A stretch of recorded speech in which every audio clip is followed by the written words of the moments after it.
Seigneur. Merci pour le souffle de vie. Merci pour la force physique. C'est pour nous un signe que tu n'as pas encore fini avec nous. Et nous te sommes reconnaissants. C'est pourquoi nous t'acclamons avec des cris de joie. Alléluia. Jésus-Christ est Seigneur. Est-ce qu'on peut acclamer le Seigneur avec des cris de joie? Alléluia. La vie à nous, c'est un signe que Dieu n'a pas encore fini avec nous. Amen. Nous allons prendre nos Bibles, on va lire et puis on va se remettre. Nous lisons Actes chapitre 16, versets 25 à 26. De autant un passage Nabiso. Actes chapitre 16, versets 25 à 26. Je lis.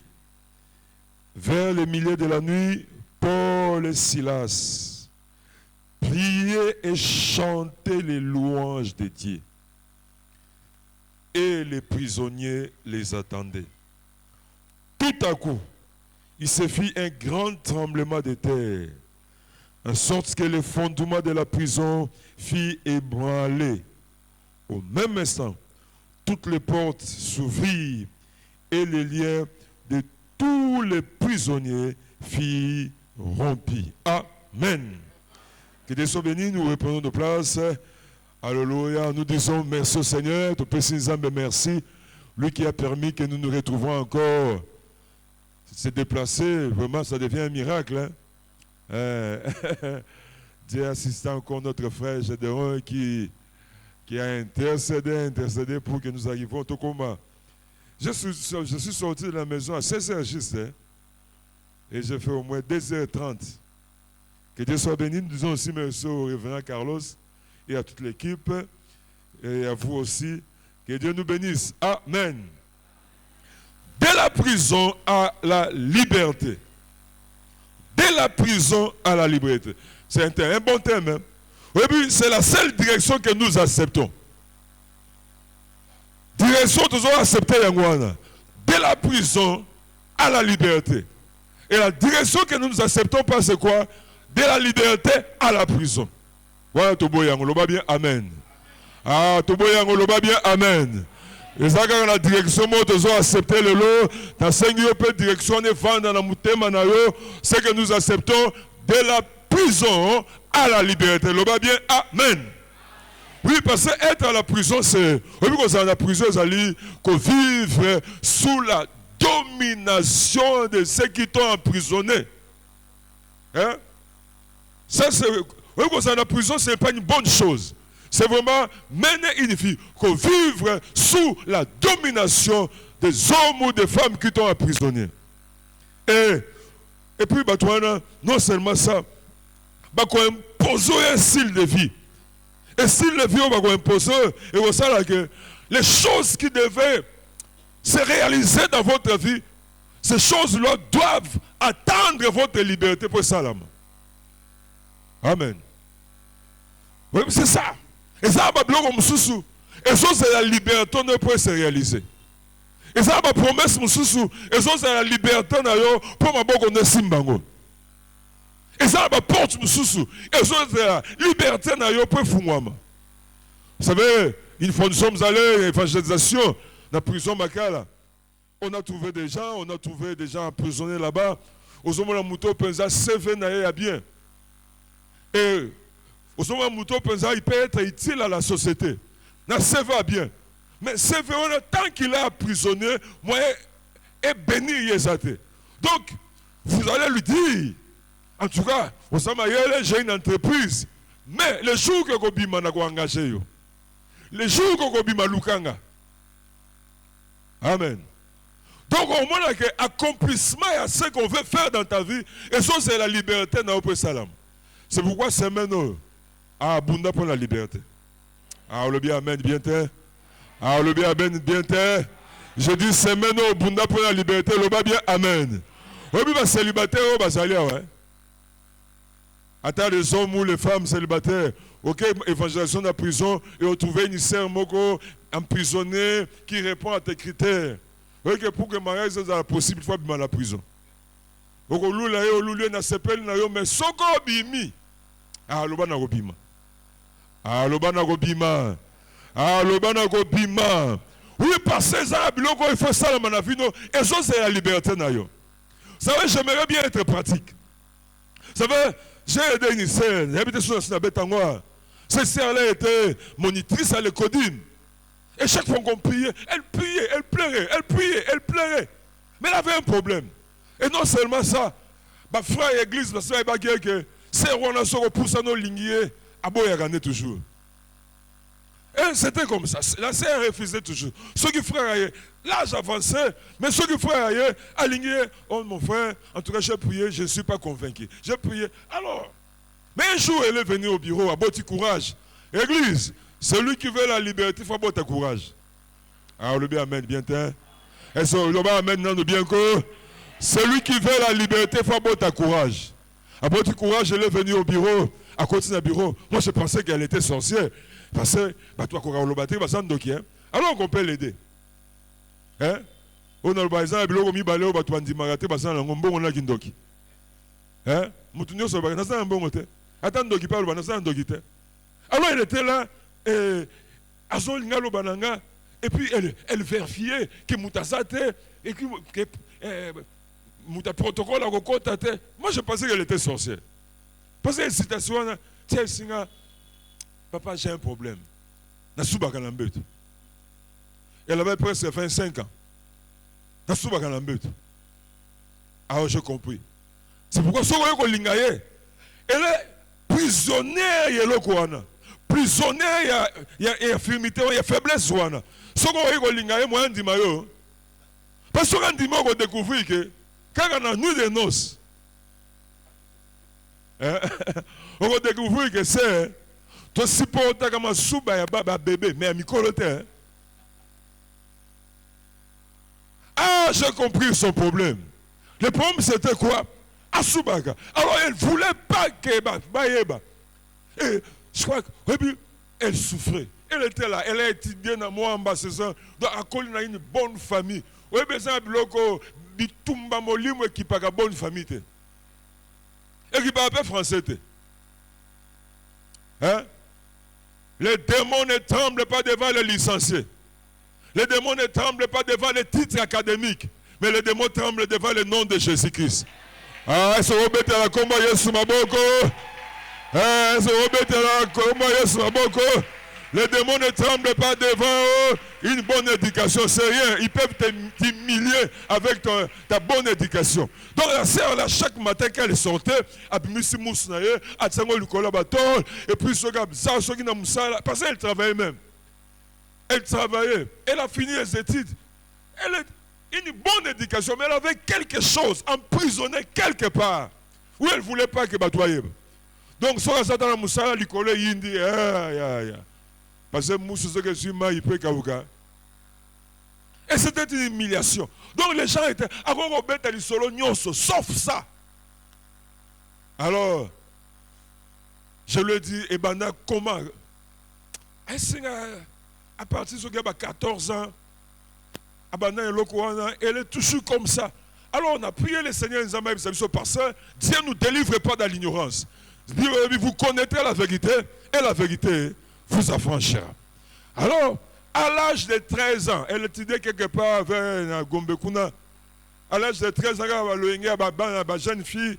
Elle a l'âge de 13 ans. Et Moutouana a une mystique. J'étais un peu mystique. Elle a une mystique, elle a une boutique. Donc, quand elle a déposé quelque chose dans la vie de cette fille, pour emprisonner. Donc, dans cette condition-là, je ne sais pas, les messieurs ont profité de quelque chose dans la vie de la fille. Et la fille m'a dit, je lui ai dit, est-ce que mon médecin? Avant l'origine, tout le monde a un médecin, il y a un médecin, il y a un pilule, il y a un kiss, il y a un 15 heures. Mais malgré ça, il y a un donc je me prive d'eau, je me prive de beaucoup de choses. Mais malgré ça, alors, Oui, oh, ça d'origine spirituelle, on les combat avec les ressources spirituelles. Oh, ça d'origine naturelle, on peut les combattre avec les ressources naturelles, on peut les combattre aussi avec les ressources spirituelles. Parce que les ressources spirituelles, il y a gagnos. Oui, ça naturel, oui, ça peut être spirituel. Hein? Il y a et voilà. Ah, j'ai compris qu'il y a là où il y avait des problèmes. Tant que Bima Gana Garzna, Monsieur Wana, à partir de Wana, et on a prié pour elle, on a chassé ces démons. Parce que ces messieurs-là, à comment ils marient de nous, mais si pour garder un Nengwana, à imposer et le Gwana, parce qu'avec la condition, et on a chassé les démons, tant on chassé les démons, et puis les démons, l'esprit humain, là, ça s'est manifesté, et puis elle sert à l'amour qui a commis normal, c'est bon,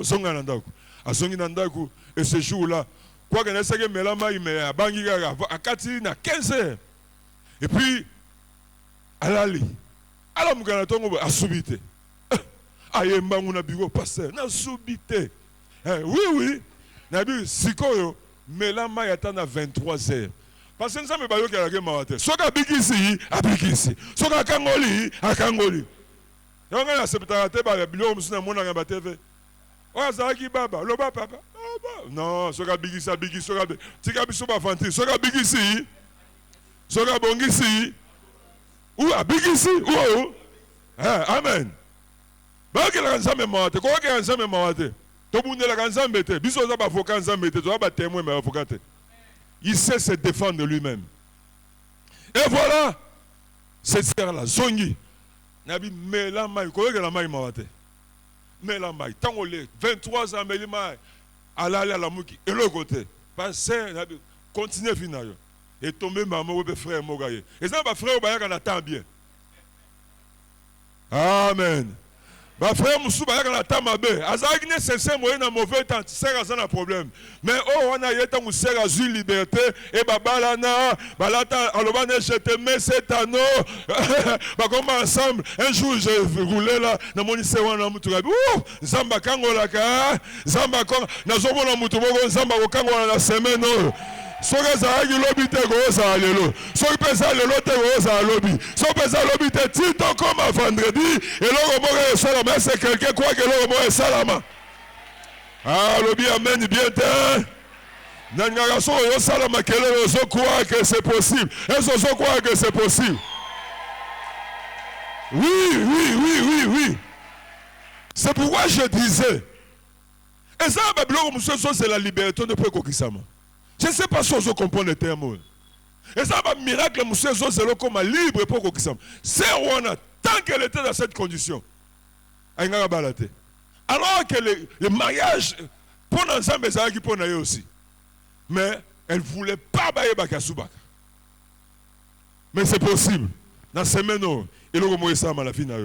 Je ne sais pas dans quel domaine, mais c'est possible de soit liberté dans le domaine où on a. Dans le domaine où on a quand ça qui est soyeux, dans le domaine où on a quand ça qui est soukisio, mais on a annoncé quand ça mène à ça éternel. Et là qu'on y a ces bananes à vie, ça n'a souka nango loba bien amen. Et là qu'on y a ces bananes à vie, ça n'a souka nango loba bien amen. Quand ça mène à ça éternel. Dans ce moment où tika la kaka ensemble loba bien amen. Et ici, nous sommes dans quel contexte? Texte d'Abisso. On voit ici Paul Nasilas, les missionnaires, basés dans les voyages missionnaires de Ebitexo.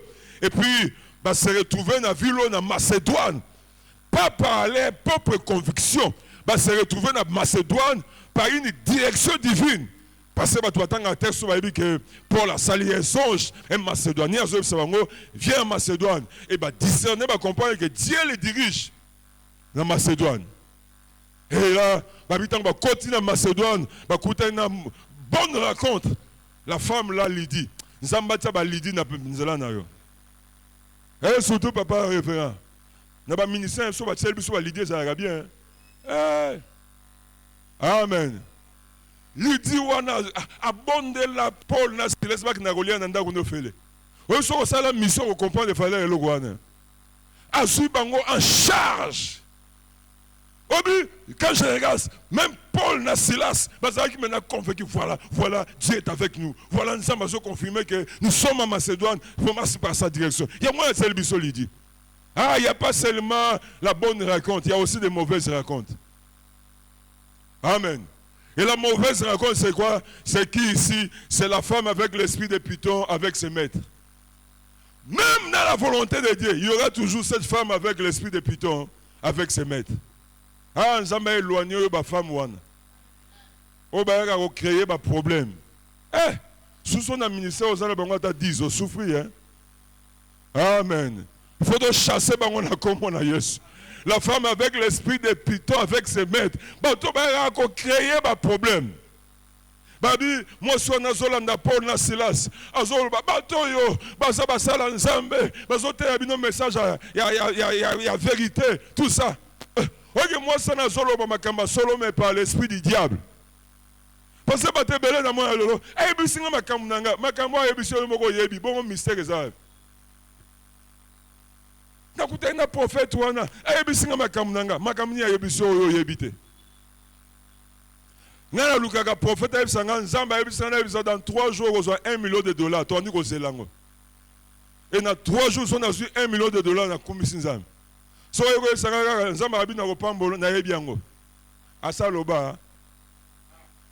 une prophétie, pour vérifier.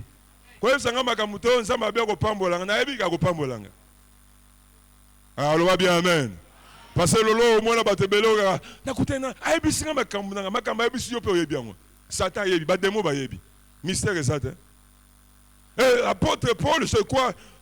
Na ba début on a un problème de discernement et puis peut-être on peut pas qui c'est l'idée mususute mais on l'idée mabe abandiko loba et moi je vois j'essaie de yako songa na tawana mutazo ganga no tango sala mission. Je ne pense pas que Batouane pousse s'éloigner. Je sais que. Et puis la Bible dit Paul il baissait. Le message n'y pas Nzambe et Tonga continue la biso. Amen. La prophétie est là pour nous édifier, pas pour nous détruire. Apôtre Paul, alors que comme moi sozo sala, ils ont édifié foi na été. Ils ont le message. Au nom de Jésus. Esprit sort. Tant que je un esprit de Python, je vais mettre moi sur va comprendre l'intérêt et Paul Silas va se retrouver dans la prison. Mais toi qui na Macédoine pas dans la prisonnier. Toi qui na Macédoine pour que par nous Dieu sauve des hommes. Amen. Et si je parle à quelqu'un. Na famille au botama pose à la prisonnier le bas bien amen. Zamba plaçon na famille le la prisonnette le bas bien amen. Na quartier vendu le la prisonnette le bas bien amen. Na lopango on foute la prisonnette c'est je parle à quelqu'un. Oui na famille on a par hasard. Hein? Oh na zo regretté pour non yo za barasa bato abotama na famille wana. Et nous sommes là pas pour être des prisonniers. Paul na Silas va se retrouver dans la prison. Mais est-ce que tu as Macédoine pour pas emprisonner Bissot? Non. Tu as Macédoine pour que par nous, Zamba sauve bateau. Pour par nous, Zamba big sa bateau. Mais tu as la prison d'Engenin. Église. Zamba tient on a famille on pose à la prisonnette. Ah, le bien amen bien te. Na famille on a botama pona à la prisonnette le ba bien amen. Tant que tu ressembles là il faut gagner. On a botama la famille pona à la prisonnette. Même si on se fout là, so il nous donne bomaka bato étalé. Na yeko fout la contrat moy etikali na moy. Oh nazo souffrir pour bayer wapi. Ngalo to yokana makama mulili to yokana contrat. Yo bibolobi oya lemanga mubesu yene mine kokoma. Ye baye mine koma ngai te. Est-ce que vous comprenez comme dans solo? Est-ce que Paul na Silas basa? Est-ce que Paul na Silas basalia? Zambatina na mokiloza la prisonnette le ba bien amen. Obotama la famille on la prisonnette le ba bien amen. Ozana mokilipo na bit mogobo. Est-ce que vous comprenez que ozana bit mogo zamba nga atteindre na yo? Obotama la mokilipo na o réaliser mission mogo. Obi na kati na biso ba fiti député bazalia. Est-ce que baza ba ko sa makelele? Ba DG bazalia wa. Ah, salama, maman, commerçante à minene, bazaliawa. Oui, mais ça, tu me souviens, ça là. On refond la maison minene. Maison, c'est la liberté dans le point. Ah, elle se comprend, madame Nazolo. Maison, c'est la liberté dans le point Kokisama. Amen. Maison, c'est la liberté dans le point. Est-ce que quoi que Kokisama? Est-ce que quoi que Kokisama? Maison, c'est la liberté dans le point. Oui, puis, ah, nous avons un témoignage belé. À cause de temps, peut-être on parlait, on l'a moins d'un moment. J'ai aidé aussi une sœur comme ça. Sœur Wana, dans sa famille. Assisi na Inikina, elle a fait la médecine, assisi médecine. Oui, bah toi, éducation malamu. L'église, bah tu as refondé, bah t'as n'importe quoi à aller. Il s'appelle bah toi fondé, bah on parle pas. Qui ça peut que? Bah tu as refondé, yété. Donc c'est Wana open babaga, oh. Israélite en qui il n'y a point de faute. Hein? Donc, pas de problème, calme, elle est là. Et ça va faire un si nous sommes bon, on a un département. Parce que pas si nous sommes tous autour d'elle. Ils ont un bateau sur le Meki. Ah oui, la binobe explication. Allez bon, on va faire une cause. Et voilà cette sœur-là. Elle est venue me voir pourquoi. Elle a remarqué une chose. Ceux qui vont ligner na moutou, pas ça c'est ma classe. Azo c'est là stage na et puis abané ou non ça était parce qu'elle avait un problème de travail.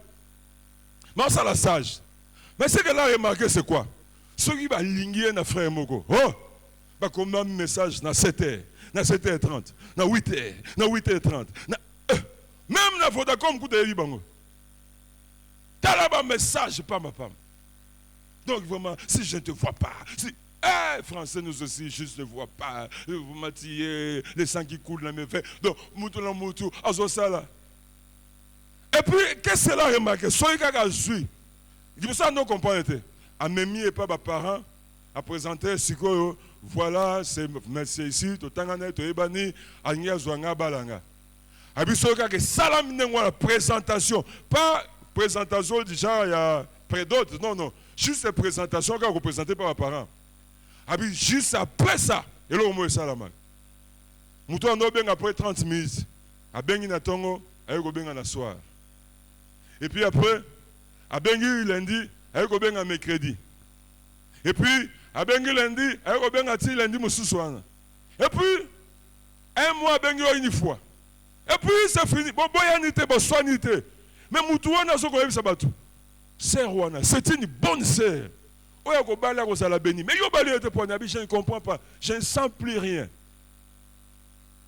Je ne sens plus rien. Et c'est lui, sonité, et c'est fini. Donc l'amour est dans mon thème, et c'est dissoute.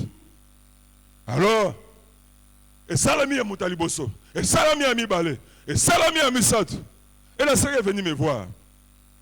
Alors, quand elle est venue me voir, j'ai dit, alors, est-ce que tu peux entrer en retraite? Parce que Zamba a prié pour que sa volonté soit faite. C'est ce qu'on vivre volontairement Zamba Sambela. Ce qu'on beaucoup Sambela, on vivre, moi ça plutôt va mettre n'a imposé. Amen. Et tout ce que nous sommes en train de vivre, ce n'est pas Dieu.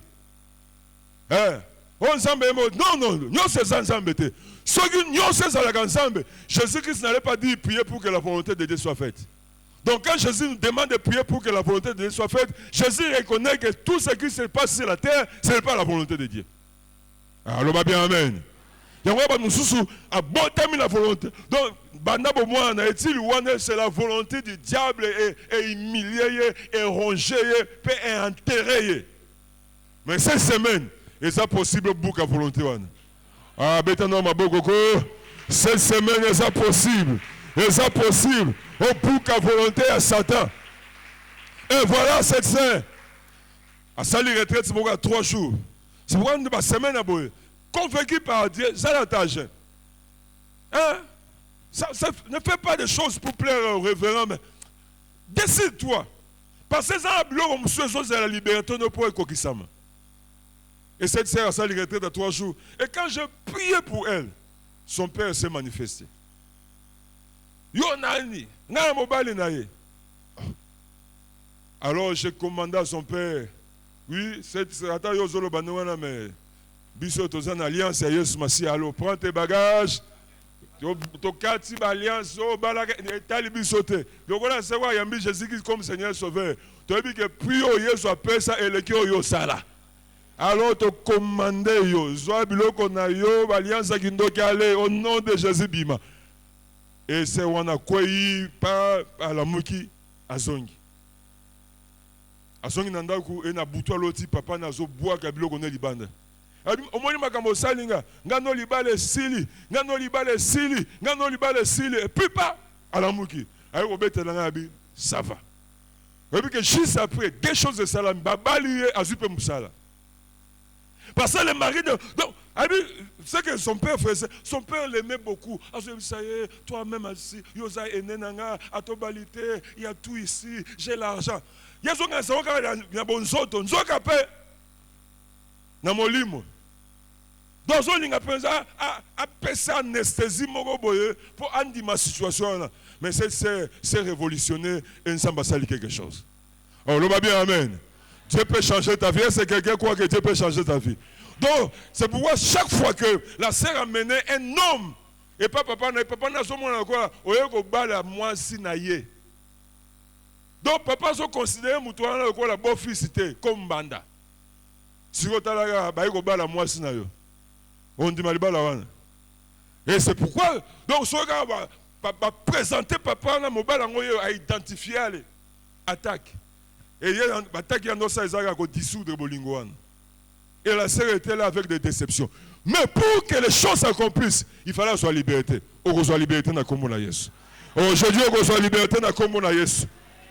Alors, rapidement, que faire pour se libérer de la prison et vivre sa liberté? Et là, il faut ça. Là. Parce qu'il faut vivre la liberté. Et ça, il faut ça. Là. Au moment que Paul et Silas, ça a dit quelque chose. Sinon, on va vieillir dans la prison. Hein? Amen. Ça a dit quelque chose. Que faire? La première chose, j'ai dit, oui, le début de toute chose, quand vous commencez à trouver que ce qui se passe dans votre vie, ce n'est pas normal. Ça, c'est la première chose. Quand vous commencez à trouver, vous commencez à vous dire, oui, ça, mon affaire, et c'est normalité. Amen. Oui, ça, mon affaire, et c'est normalité. Parce que vous ne pouvez pas combattre et vaincre les choses que vous trouvez normales. Votre vie va emprisonner. Non seulement va emprisonner, va passer même anesthésie. Va passer même pongi pour emprisonner. Quand vous commencez à vous dire que ce qui se passe dans ma vie, ce n'est pas normal, et ça a un bon signe. Amen. Mais pour que Moutaza, il faut un esprit éveillé. C'est dans le moment de prière que oui, ça finit en gâté.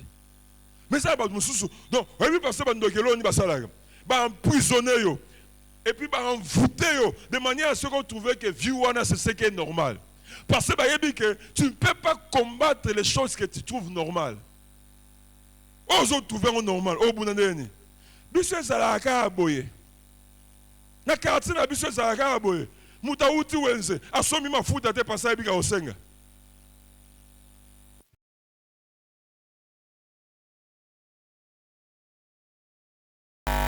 Moi, il faut ça à la Gambeka. Il faut le bander, moi, il faut ça à la Gambeka. Parce qu'on va s'imbagatrer aux autres atténués. Hein? Et quand vous dites ça, David a bon dans Seigneur, donne mes la clarté, afin que je ne m'endorme pas du sommeil. Le sommeil de la mort, ils ont pogné au dollar dans la boutique. Ça dit, envoûter, au comme il accepter même les choses que tu ne peux pas accepter. La fille qui faisait pipi là, alors qu'on appelle tout concours au bien de 5e midi. Alors, on tire à la 30 ans, 40 ans. Nzambe moka yebi, azome kanga, amekokanga ko. Namakamba pa pa mobo. Amen. C'est on a bâti cela. En tout cas, je trouve que dans le ministère de Paul, c'est normal ce qui se passe dans ta vie.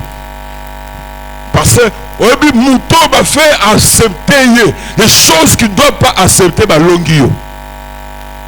Amen. Les changements. On a prié ensemble, voix loin parce qu'on a comme on a banda komona que situation eza normalité banda komona que vie financière na ngeza normalité surtout que na prison makala toyaki na biloko okabola siko bato baza teme belé basani tozalaki nango usage unique esili namona bato azwi polo ngota ya saite angumi yango boye botieli loso botie madeso c'est ça vie ba prisonnier et puis abandi kolia et ça bato basani ndenge wana tant que ce que vous acceptez là vous pouvez pas changer cela alors ça pour me acheter nous toujours surtout amen parce que pas mon âge mais ça n'a rien à voir avec l'âge. Moïse a foutu ça maman Moïse a melissa Moïse mais nan de quoi Pharaon a foutu en bon Moïse a bébé bazat une source de bénédiction dans sa famille et ça dit qu'on va acheter on a collé on a sa famille na âge one amen ata ba bébé bazio batio ça la publicité à l'aide de beauté moko boy bolé mbongo te hein et ça dit qu'on va acheter Moïse à la Gizibiso. Église, frères et sœurs, obi soki osambe lokola David te.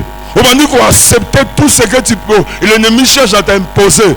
Risque ça. Okoli na obotami na passe, okoli na passe, okufi na passe, ba kundio pe na passe. Et Dieu n'a rien à voir avec ça. Le va bien amen. Ah, le va bien amen. Ah, ça c'est la première chose. Et la deuxième chose de l'obi, il faut poser des actions qui engagent votre vie, qui engagent votre destinée. Il faut poser des actions. Il ne faut pas seulement constater. N'ayez bien. N'ayez bien que la famille n'a pas besoin de bien. Asukara n'ayez bien. Mais là, on y a salaire pour que on bien et comme jamais pas na eux. Et là, côté. Il y a des gens comme ça. Et c'est normal ce qui se passe dans nos familles. Oui, c'est bien. On salue déjà constat. Mais qu'est-ce que tu fais en plus? Paul Silas, dans la prison, ils ont trouvé que non. Ils sont dans la Macédoine. Non pas pour que tous soient emprisonnés, tu as qui porte au père. Alors, au Bakamaboko, la Bible dit, ils ont commencé à louer Dieu et à chanter. Parce que chaque action que nous posons par rapport à notre destinée, l'action est provoquée par réaction. Il ne peut pas avoir de réaction et c'est l'action exaltée. Il y a pas de moussou, vous avez un boule en église. Rien ne change parce qu'il n'y a pas des actions spéciales à poser. Et puis, ça peut pas réaction spéciale. Amen. Et là, on est au salaire spécial pour que les choses changent. Pour la séance, on va faire la Bible est ensemble. À Tina Bison, Macédoine, non, tu fais pas à sauver les coquilles déjà. Il y a un peu de la prison. Ogo fongola moi théologie na yo moko bo explication moko po o mindimisa na passe na wana. C'est possible. Dans la Bible, ogo luka ba verset ko aider o tika na bobola. Comment c'est normal. Posons les actions. De la prison à la liberté, il faut qu'il y ait des actions. Paul et Silas. Et puis babi ba so sambela te ya babi il priait et tous les prisonniers attendaient. Ma voisin Basoyoga. Basoyoga ni Moutumoga décidé que le Moko est salam. Il y a en même temps une semaine de prière. On a décidé que le Moko est salam et mon ananga sambela. Est-ce que Moutouna Salia? Est-ce que Moutouna Salia? Est-ce que Moutouna Salia? Mais ça même moi prochaine semaine je suis au Sanango. Et puis non a les sources. C'est pourquoi au moment là, on est incapable de représenter ma bilan à la semaine de prière. Il faut que nous donnions la semaine de prière, on a soit qui est local, on a soit qui miracle, on a soit qui boye. C'est comme ça que la vie change. Amen. Et ça va qui bien, et ça va qui bien, mon souvenir. Pour qu'il y ait des réactions, il faut qu'il y ait des actions. Ah, Paul et Silas, dans la prison, bakangi bango ba chaîne, il va venir louer, bandi ko prier. Et puis les prisonniers surtout bazo yoka. Donc ça yoka ya roboma parce qu'il voulait que quelque chose est salama. Et si quand vous avez quelque chose est salama et mon anak. Quand il faut au gêner pour se payer ça référent. Au gêner parce que c'est ton besoin. Au prier parce que bazo filmer, pas mon anak prier. Au prier parce que c'est ton besoin. Amen. En tout cas, dans mon expérience, je suis ensemble, Nzamba change la vie. Ah, le va bien, amen. Mais sans jamais vie à bateau, poser d'action. Quand il faut gêner, gêne. Quand il faut prier, prier. Engage les combats. Et dans la Bible, action. Il y a eu des réactions. Pour que Jésus soit tellement pour Bartimée, Bartimée était fatigué. Oui, Bartimée, a son mendiant, a qui le selte. Il y avait beaucoup de mendiants. Mais les mendiants Moussouba qui était pour nous, s'adapta. A fond la même compte, il y a un peu sans la mendicité. A boire qui s'est carte, il y a un senga. Il y a un peu sur les gars. Il y a un coup de temps où Bartimée a son gang, il y a des gens comme ça. Donc, à s'adapter à Bobola, à s'adapter à la carton. Bien sûr, on a un commencement, mais il ne faut pas finir la vie comme ça. Dans l'église, la Bible accepte que nous commençons petit, mais c'est que la Bible n'accepte pas que nous terminons petit. Le roi ne sait comme un grain de Sénévé. Mais sous un grain, et comment c'était? Comment c'était? Comment c'était? Non, c'est pas nous aux j'ai pris tant que bon de l'Alexandre et le il faut ça. Est-ce que vous changer? Oui, il faut changer. Ah, l'homme va changer quoi? Il faut changer. Il faut changer au nom de Jésus-Christ. Amen. Oui, il faut que on appelle pourquoi ça dans mon kilo. Il faut on dit que prêtre il y a passage sur la terre. Il faut que la famille n'a pas que Moutoua Botamaga. Oh, le bien, amen. Il faut oser la mouton, parenthèse, le roi au coup de souffrance, mais tant que comme la situation, il y a une longue souffrance. Dans l'église, dans la semaine, il y a une longue tata na bango, et longue maman na bango, et longue bateau baya liboso. Et ce bateau bago longue bazawa, bateau bago bimana na prison. Et ça bateau botami na prison, a koli na prison, a koufi na prison. Mais yo za bakaya bateau babimaka na prison, ce bateau là bazaya. Mais il te faut les actions. Paul et Silas, avant qu'il y ait des tremblements de terre, ils ont prié. Mais il y a eu des tremblements de terre sans prière. Il y a eu des gens qui l'église. Soutenez-moi. Il m'a assemblé la gâte. Soutenez-moi. Ne m'oublie pas dans tes prières. Il y a un chacun porte sa croix. Abagi que chacun. Il y a un peu de sang. Bon, mais que chacun porte. Et ça va comment ça rend la prière? Tu n'as pas de codim. Parce que moi, j'ai un problème de prier. Pour qu'il y ait des réactions, il faut qu'il y ait des actions. Même Anne Poisson Samuel, assemblée de manière à ce que même les sacrificateurs se trompent de discernement. Oh, Église! Si vous faites toujours les mêmes choses, vous aurez toujours les mêmes résultats. Si vous changez de résultat, change la manière de faire les choses. Est-ce que je parle à quelqu'un? Alors, va bien, amen. Et la troisième chose, je dis, croire en Dieu. Il faut croire en Dieu. Et non seulement croire en Dieu, croire aussi à ce que Dieu est capable d'accomplir. Croire en Dieu. Non seulement croire en Dieu, mais croire aussi à ce que Dieu est capable d'accomplir. Parce que dans Hébreux chapitre 11, verset 6, Bible, il faut que celui qui s'approche de Dieu croit que Dieu existe. Mais Bible, ceux qui vont à terre. Ah, nous croyons que Dieu existe. Mais Bible, croit aussi qu'il est le rémunérateur de ce qu'il est. Ah, fouta kabato bazo lukaye. Wana batumi bakoma kanate. Batumi basuka kaka, nzamba zalie. Mais asaka kate nzamba za afuta kape. Nzamba nzamba miracle. On le va bien, amen. Paul et Silas va se rendre compte. Tous les gens font la prison, il y a prison. Tous les gens font la chaîne. Mais tous les gens ensemble. Papa, aux gens ensemble. Oh, papa, non, qui la paix sur le ensemble, qu'on paie ça. Ah, on le bien, amen, bien, t'es. Oh, batamo qui va sur le paix sur le Dieu peut t'étonner. Paul et Silas va le dire. Tous les gens font la prison. Tous les gens font la chaîne. Mais tous les gens ensemble. Et Dieu peut ouvrir les portes de prison. Croire en Dieu et croire aussi à ce que Dieu est capable de faire. Mais ils ne sont pas conscients de ce que Dieu est capable de faire. Nzambaza le tout-puissant. Je sais que tu peux tout. Dieu. Dans la semaine de prière, il peut tout. Dieu peut changer ta vie à un seul jour. Que Dieu est réellement le rémunérateur, on va bien. Parce que tu es dans l'église, il y a un zamba ça. Mais ça va bien souka wanate.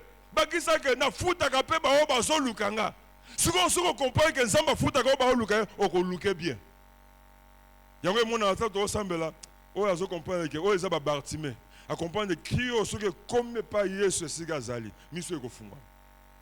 Et ça ba femme Anne à comprendre que oh c'est possible na kanga mnoka penina. Ah, est-ce que vous comprenez que c'est possible quand on a pénine? Parce que Dieu peut tout. Dieu peut tout. Amen. Oh, je te dis, Dieu peut tout. Mais tu me souviens quand ça prend Zamba tombolo, on a ça la papier, mais on s'en a Zambé. Est-ce que tu as Zambé Basalia? Est-ce que tu as Zambé Basalia? Oui, puis pour la prison, même l'idiot et un qui bango, à ça t'as le pouvoir à terre, mais si on s'en a moutouté, on a ça dans Zambé. Amen. L'idée que ça a pouvoir attaquer le berceau qui gouverne, mais Zamba Zali. Au sein d'Enzambé, Dieu peut changer ta vie. Est-ce que quelqu'un croit que Dieu peut changer ta vie? Est-ce que quelqu'un qui croit que Dieu peut changer son histoire? Oui, l'élévation ne vient pas de l'Orient. Et ça, un autre diplôme, tu peux savoir tout le monde.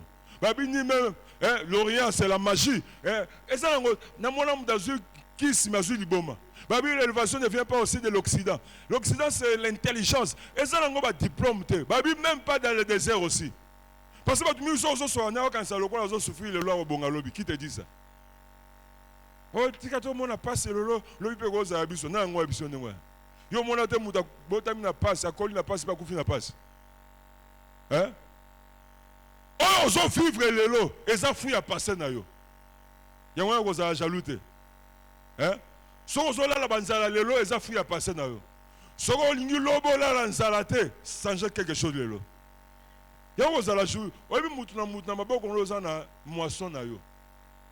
Oh, oboko lo ba amen. Na maboko no tala na maboko no. Soko za na logo te eza fouille à moisson na yo. Soko zo souffrir lelo eza fouille à passer na yo. Mais tu peux changer ça aujourd'hui. Na semaine on va changer. Est-ce que tu crois que la semaine on va changer? Est-ce que tu crois que la semaine on va changer? Est-ce que tu crois que la semaine on va changer? Est-ce que tu crois que la semaine je annoncer une bonne nouvelle? Est-ce possible? Le langage doit changer dans le la Yesu. Allô, bien, amen. Oui, je le vis à la télé, mais à ça qu'il y a un problème. Parce que les médecins sont lembi. Rien ne marche. Mais il n'y a pas seulement le médecin, il y a aussi Dieu. On a ça qu'on a un problème, on ne s'en pas allé. Est-ce que vous croyez que le problème de commerce ne s'en pas allé? Est-ce que vous croyez que le problème de botte ne s'en pas allé? Est-ce que vous croyez que le problème de voyage ne s'en pas allé? Oh, je dis Zambé Père Zali. Et la dernière chose, c'est au la prison, tu le dis, préparer sa mentalité au miracle. Il faut préparer la mentalité au miracle. Paul n'a silence, besoin de c'est la nine. Tu as évité le ni au salama, mais tu as si que le moko est au salama. Il y a un temps où on a une semaine de prière. Tu as évité le ni au salama, mais tu as si. Le qu'on a dit, mais les âmes, et le moko est au salama. Dans le bagarre, toujours même l'église, l'homme de foi ou la femme de foi ne sait pas toujours ce qui va arriver. Mais l'homme de foi ou la femme de foi a la certitude. Ayebi ke loko moko eko salama na koyoka sonite zamba ko humilier te eloko moko eko salama eso mutu waza si ke loko moko eko salama obi pona silence obi so waza si te ke eloko moko salama boko yemba na bino Toyemba iso aye. Sope loko salamite ba ibite ke toyemba na biso pete. Parce que pour bando yemba, Nzambe monene afungola ka ba prison. Siko soki afungolite. Moni. Yanga pour na silence toyemba na biso na se. Ba toyeba ko tete. Ata peso esam na ngolo kote, ba ibi ku pete to sambelaki. Mais bango baza si. Nzambo bazoluka. Akosa eloko moko. Il y a un temps où on dit de manière à ce que Moudno Sazoyoka. boyokaka déjà parce que eloko ekosalama sikoyo ekokanga bato bebele minoko bobanda koyoka ntango tozolue bobanda koyoka ntango toza koadore bobanda koyoka ntango toza koproclame parce que toyebi ke nzambe oyo tozondimela apesaka libala ese ozondimaka apesaka libala nzambe oyo tozondimela apesaka ese ozondimaka apesaka mosala nzambe oyo tozondimela atombola ese ozondima soki ozondima ozotelema ozobeta maboko lokola Paul na Silence ozoganga lokola Paul na Silence bavoisin bayoka batalibana bayoka tozondimela nzambe ya salaka tozondimela nzambe ya salaka ezobeta maboko ozoganga babi Paul na Silence bazoyemba prison mobimba ezoyoka gemba matete yoka beta maboko na milolo bato bazondimela Yesu bazana sikoyo toza sike nzambe akosala quelque chose toza sike nzambe akokangola toza sike nzambe akosha ezobeta maboko isu ozoloba nzambe akosala quelque chose. Dieu va changer de vie, Dieu va changer l'histoire. Siko zali banda koloba na botama na famille pour na prisonnier te na kota na lopango na za prisonnier te bandi ko boya na botama pour na za prisonnier te na ye na ngape na za lokola pour na ozo beta maboko soloba ozo boya parce que la prière aussi c'est proclamer, la prière aussi c'est déclarer ozo beta maboko soloba loba na famille tata na botama te pour na za prisonnier na botama wate pona za la prisonnier na botama wate pona za la prisonnier ozobeto zoloba ozobeto zoloba ozobeta maboko zoloba na botama te pona za la prisonnier na botama te po basalela nga na kombo na Yesu na kombo na Yesu na kombo na Yesu na kombo na Yesu banana koboyo na botama pe za prison naza prisonnier ya famille ya tata te naza prisonnier ya famille ya mama te naza prisonnier ya quartier te naza prisonnier ya lopango la futelaka te boya boya boya boya loba naza prisonnier te naza prisonnier te naza prisonnier te naza prisonnier te naza prisonnier te naza prisonnier ozobeta mama ozoboya loba na famille ya papa naza prisonnier te na famille ya mama naza prisonnier te na quartier naza prisonnier te na botama te mpo nazala prisonnier naza prisonnier te ozobeta maboko ozoloba naza prisonnier te naza lokola prisonnier te na yawa lokola prisonnier te naza prisonnier te naza prisonnier te au nom de Jésus-Christ. Au nom de Jésus-Christ, au nom de Jésus-Christ, au nom de Jésus-Christ, au nom de Jésus-Christ, au nom de Jésus-Christ. Boya, l'osa prisonnier, osa prisonnier à belle famille, osa prisonnier à belle famille. Boya le corona, boya le corona. Osa na destiné mogo spécial, osa na destiné mogo spécial. Boya naza prisonnier, naza prisonnier. Naza prisonnier te naza prisonnier te boya loba naza prisonnier te naza prisonnier te naza prisonnier na bino te loba na bango naza prisonnier na bino te naza prisonnier na bino te naza prisonnier ya famille ya tata te naza prisonnier ya famille ya mama te au nom de Jésus-Christ.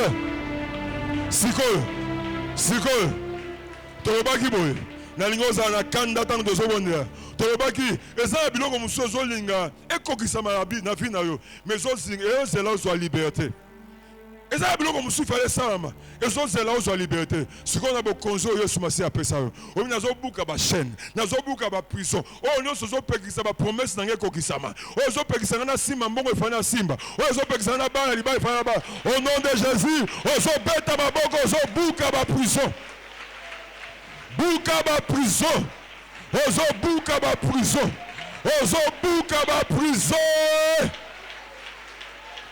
ozo beta maboko ozo buka ba prison ya famille ya tata ba prison ya famille ya mama oza koapekisa yo osimba mbongo obonga na vie osala makambo minene baprison ebukana baprison ozobeta maboko ozobuka ozoloba ezosalama ozoloba ezosalama ozoloba ezosalama ozoloba ezosalama ozoloba ezosalama ozoloba ezosalama beta maboko buka baprison buka baprison baprison ezokoampeshe yo bashene wana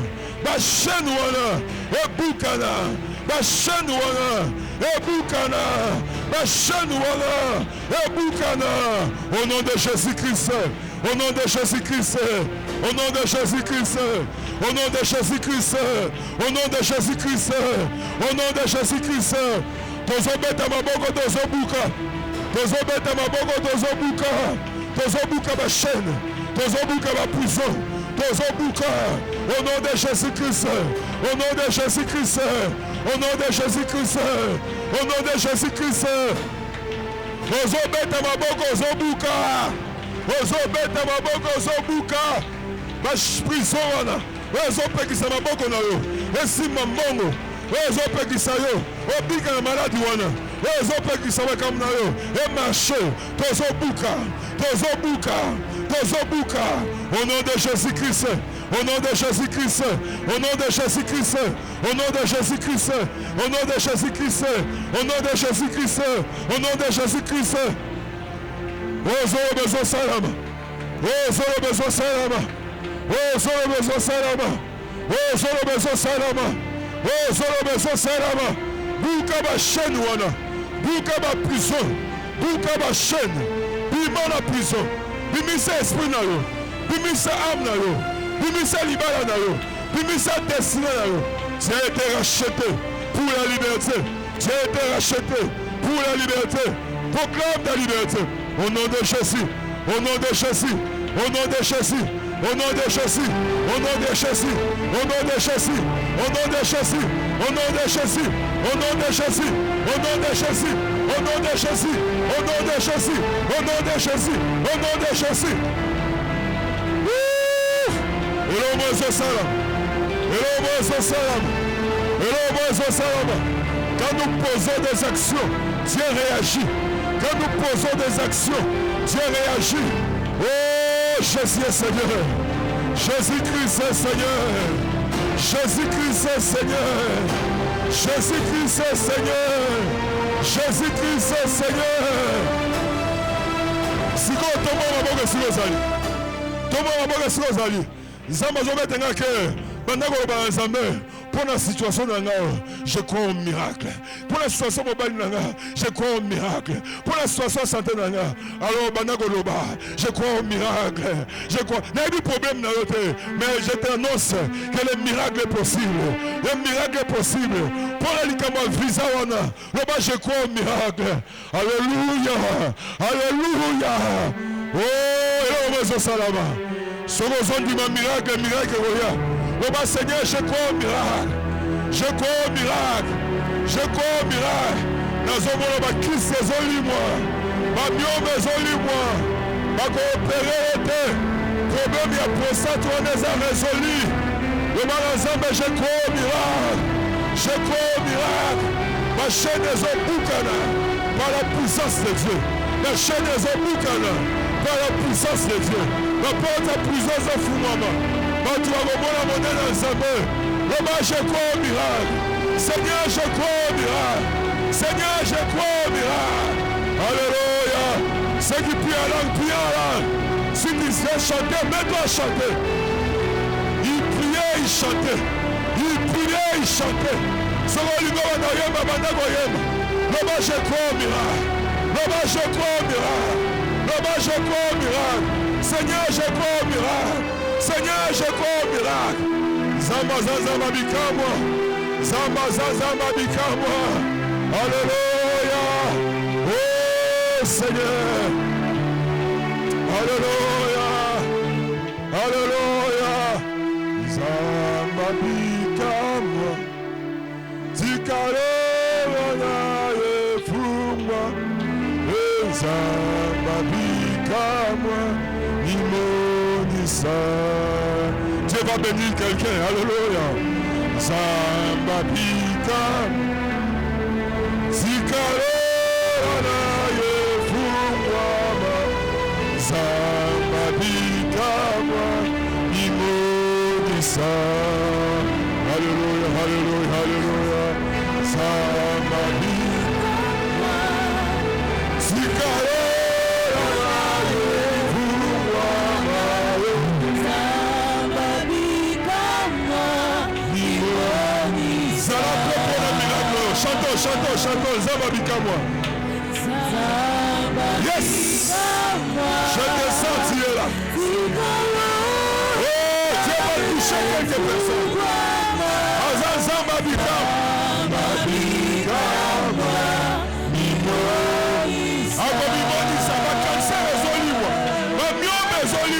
Proclamons Zambabika.